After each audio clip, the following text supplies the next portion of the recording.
Մեր նորագույն պատմության մեջ մեկ երևույթ կա, որը օրինաչափություններից դուրս է։ Այսինքն Հայաստանում հստակ է, որ տարբեր խախտումներով, իշխանության չարաշահմամբ, այդ պահին իշխանություն ունեցող քաղաքական ուժը շարունակում է պահպանել իր մեն իշխանությունը։ Բայց 96 թվականին դա խախտվեց։ Իհարկե այնտեղ ընթացքում թույլ տրված մարտավարական սխալների պատճառով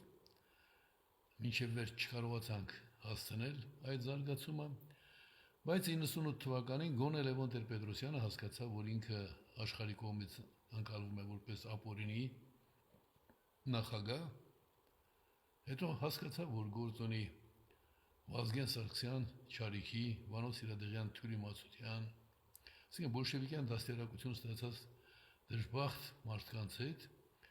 եւ սահմանազատվեց թե նրանցից, թե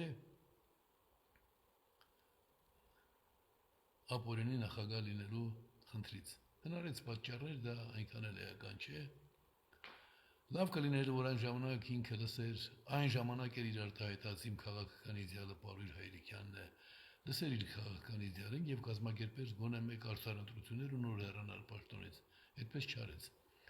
Բայց ինչպես տեղի ունեցավ 96 թվականը։ Ընդհանուր առմամբ բոլորն ասում են Հայրիկյանն աննախադեպ մի բան արեց, լինելով երկրորդ ինքը հանեց իր տեխնատությունը եւ թիմ ստեղծեց Վազգեն Մանուկյանին ճանաչեցին նախագահի տեխնացու, բայց գիտեք, վարակույրների հետևում,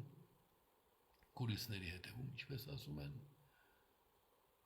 մի վճռորոշ հոգեբանական քայլ կար։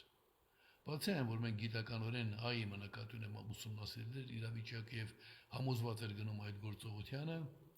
շատ լավ հասկանալով, որ ես այո իսկապես շատ մեծ զիջում եմ անում, զիջում, որ ոչ մի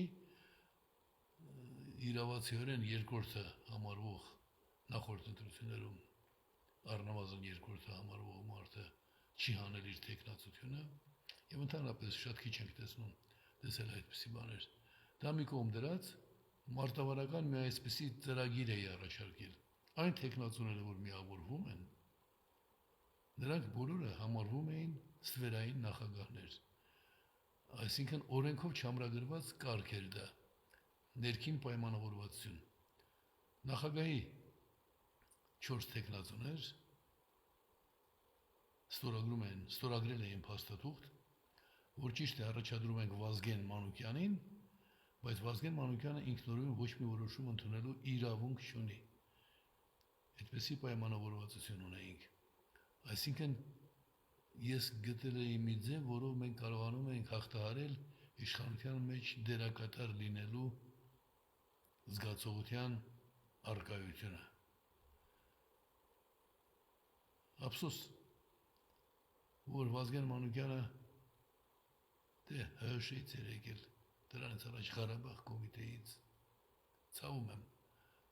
որովհետև լավ հարաբերություններ ենք ունեցել ինչ-որ պահի, բայց նա էլ բոլշևիկյան դաստիարակություն ուներ, իսկ ես չէի կարող իմ գրեթե 2 տասնամյակ բանտային դաստիարակության պտուղները դարձնել բոլորի սեփականությունը։ Եվ նա ինչ-որ պահի ասաց, ես ինքս եմ որոշելու,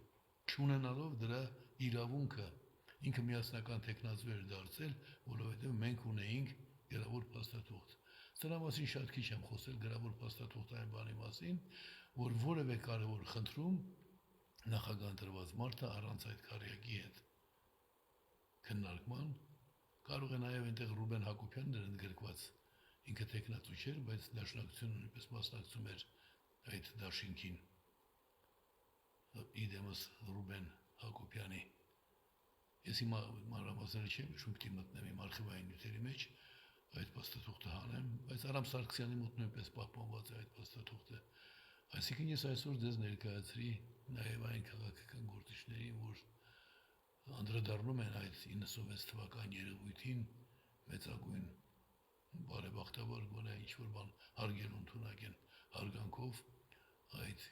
գեղեցիկ փորձի նկատմամբ։ Իմանամ, որ նաև այսպեսի ներբերանք կար։ Ես պարտավոր եմ իմ փորձառությունը երբեմն փոխանցել